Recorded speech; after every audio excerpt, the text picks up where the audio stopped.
Well, former governor of New Jersey, Christie, seemed like his days of sycophancy, his days of being a Trump enabler, are probably completely over now. Listen to this, and then let's take it on the other side.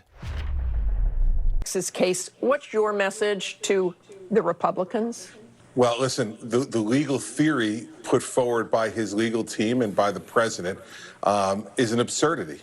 And the reason why the Supreme Court didn't take it is because it's an absurd idea to think that any state or any number of states, no matter how good they are, can challenge another state's right to run the election as they see fit. And also, there's no evidence, as I've been saying since election night. Show us the evidence. And what's gotten even worse, though, Martha, I think, is the attacks by the president on good, hardworking, decent Republican governors. And you've seen his attitude towards these folks change. And let's think about why. You know, back in September, he said about Doug Ducey, Doug is tough, Doug is strong, Doug is a good governor, the Arizona governor. He said about Brian Kemp back in the summer, that Brian is a capable man, he knows what he's doing, and he's done a very good job as governor. Now, after the election is over and he lost Arizona and Georgia, he says they're rhinos that are working harder against him. He's calling them corrupt. And also telling people things that aren't true. So Chris, what happens to your he's party? Talking about signature verification.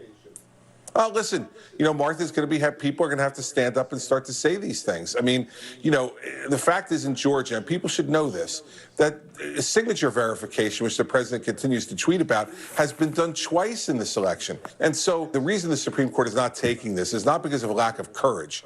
It's for the same reason that every court has thrown this out. It's a lack of evidence and a lack of any type of legal theory that makes any sense. And the worst part, though, is attacking these guys like Brian Kemp, Doug Ducey, and others who are following the Constitution and executing the oath that they took.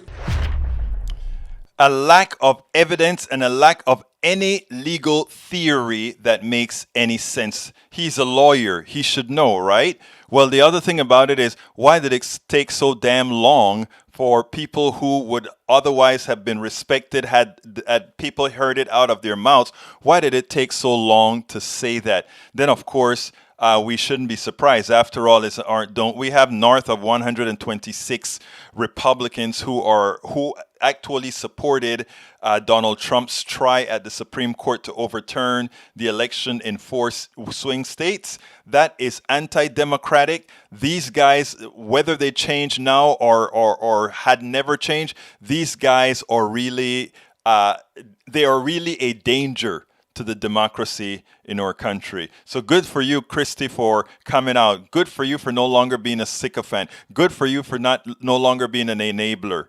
But the damage has already been done.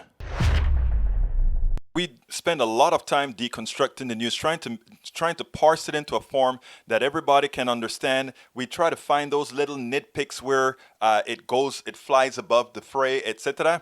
If you really like these videos that we do, I want to ask a big favor. Please go ahead, number 1, subscribe to our channel, and number 2, please join if you can. Thank you so kindly for watching. Keep watching. Please remember to share. We must populate the entire internet with our progressive message, a message that we know is what most Americans say that they want. So help us, please join.